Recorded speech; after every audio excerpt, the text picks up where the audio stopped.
But we do have another movie here, our third Star Wars film, which is James Mangold's Star Wars movie. Mangold, currently working with Lucasfilm on this year's Indiana Jones and the Dial of Destiny, will direct a film about the emergence of the Force and the first Jedi in a setting no less than 25,000 years before the events of the original movie trilogy. The name of the movie at the moment is said to be Star Wars: Dawn of the Force. Also, let me just make sure I'm not missing anything here. Nope, that's it. I was almost going to read into Indiana Jones, which is our surprise movie for the next thing here. But yes, Star Wars: Dawn of the Force. What do you guys think about this? I mean, I don't. That's like, how is an egg made? Let's. I don't really need to. Do you feel like this is very much like in the same vein as the Solo movie, where people kind of made the argument of, I don't want to see Solo, his origin, like I just want to see the badass Han Solo already. Like I don't need to know how the magic is made, just, give it to me. Do any of you guys feel that way, or do you think this is an interesting thing? I mean, I think I would say I feel like that, because it's just like you're taking more of the mystery away from it. Plus, the way in this sequel trilogy that you introduce new, I mean, obviously people were saying, no, those powers existed before. I was like, okay, whatever, I don't care. But, if you explain it, if you said it a certain way in this movie, then you can't add any new ability down the line, because you just set a precedent for how the Force works and stuff. So that's dangerous to do. There's a fine line, that's for sure. Yeah. So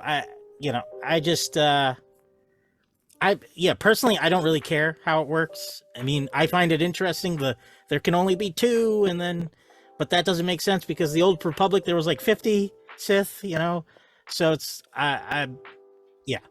it's like the rule, are you talking about like the rule of the Sith kind of thing? Like, the rule of the Sith, and I was like, obviously that works in the balancing of the Force. And I was like, okay, so... Well, I don't think we'll see anything, because if this is the beginnings of it all, because the rule of the Sith comes way, way later. Yeah, is it going to be like Naruto? He splits into 9, language. He's the sage of 6 paths, sorry. No, I mean, I'm gonna be like pushing my glasses up, like, oh, the rule of 2 actually took place after the Old Republic, because that's when all the Sith killed each other and realized that they had to do 2 per Sith. So there you go. There you go. Yeah, that's the answer to that. But also, this kind of story reminds me a lot of Legend of Korra. I don't know if you guys have ever seen Legend of Korra before, but they had an episode that was the origin of the Avatar and how he came to gain all the power that he did and whatnot. And I found that so fascinating, because the world of Avatar finds a way to make it all about, like, martial arts and chi and stuff like that. And I think when I hear that from Star Wars has a lot of, like, religious vibes to it, with Bushido way and the samurai and whatnot. So I think there's a really cool idea that's up my alley, at least in things that I'm interested in. That's why this one's on the top of my list, because I'm a nerd and I love that kind of stuff, man. Why don't you read your books, nerd? You know what? Maybe I will read my 3,500 Star Wars books. Which I canonical. Oh, God. Truth be told, I tried to read one book about Bosk when I was in high school, and I fell asleep after 10 pages because I just couldn't do it. But Raul, how about you? How do you feel about all this? This is the one I'm the most excited about, honestly. Hey! I want to see this. I know there's like the whole thing about like, yeah, you don't want to take the mystery away, but it is so different to me, the idea of we're going to see the origin of the Jedi, the Sith, the Force. It's just going to be such a different movie, and they've described it as like, what, an epic? Like a biblical epic. Kathleen Kennedy has gone on record to describe it as a biblical epic. And I don't know, that's just so fascinating to me. And not just that, but James Mangold is attached. And James Mangold is, I've loved all the stuff, Ford v Ferrari, 310 to Yuma, Logan. I mean, I've loved all the stuff he's done, and I'm really hoping that Dial of Destiny is going to be good.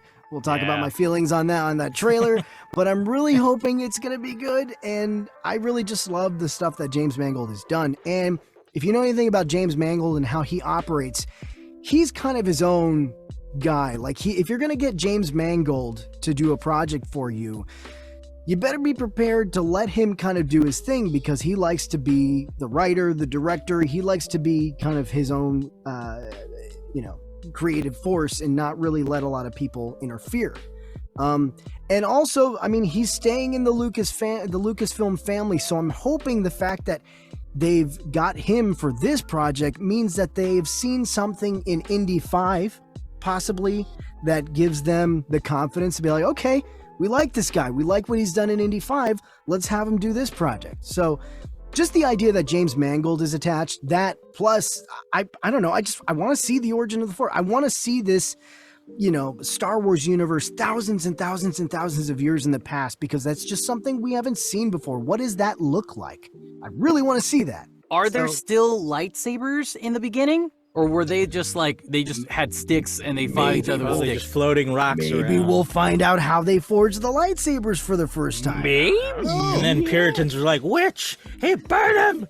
Burn the witch! They would just toss kyber crystals at each other. They kind of like an old school slingshot, like They David burn and a Goliath. lot. They would sling, kyber crystals at people. That's how they would. That was pre lightsabers. This is how I imagine the scene of the guy who discovers it, and he's got the Force, and he's talking to a friend. He's like, hey, see that thing over there? Watch this.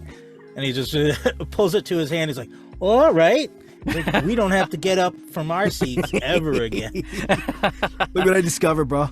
Except instead of sounding like that, they'll be like, ooh, Oh yeah, is that how far we're going? yeah, that's how far we're going. We're going. This is going to be the beginning, like the beginning scene of 2001: Space Odyssey. It's just George Lucas. It zooms into his head, and then It's you the see. scalp of George Lucas 25,000 years ago. I found it. That'd be great. Oh yeah, that's a good idea. Yeah, they're just throwing kyber crystals at each other. That's kind of the way I always envisioned it. I do think that'd be really interesting though to see like the aliens of this current day and age, like what they looked like 25,000 years ago. Like, will Ewoks look different? Will Bosk's race of species look different as well? What about the Darth Maul types? Like, what are they gonna look like back then? There's so much to explore, and I love that. Will Jesus be there? Beard, like a Jesus Bosk bearded Bosk. He turns. That's how he talks. He just hisses at everybody. Because he's a lizard guy. Yes. Oh, Jesus Bosk, tell us your ways. My God. I think this has really, really, really cool chance of being an incredible story. And again, something we've been saying over and over in this episode today is, the idea of timelines that are not in our Rebel era anymore. Like they can do whatever they want now. New characters, new planets, anything they want to show us that's brand new. I can't wait to see it. I swear to God, if there's like have you seen the prophecy? Yes, someone named Skywalker at the end of the movie, I'm gonna be like, come on, like They cast Christopher Lloyd in something? Oh dear, great Scott! Oh, have you seen the prophecy?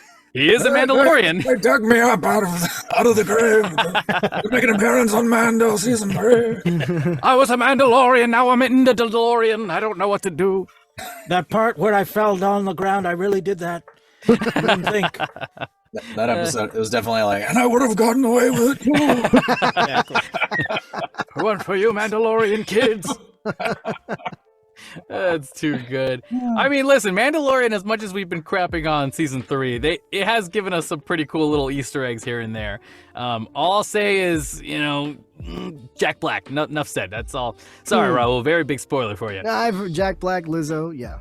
Yeah. I'm aware. Yeah. Chad is doing the thumbs down for all you listeners. So. We'll see. I got to see it, and then I'll make my own judgments about it. Well, then. Phony.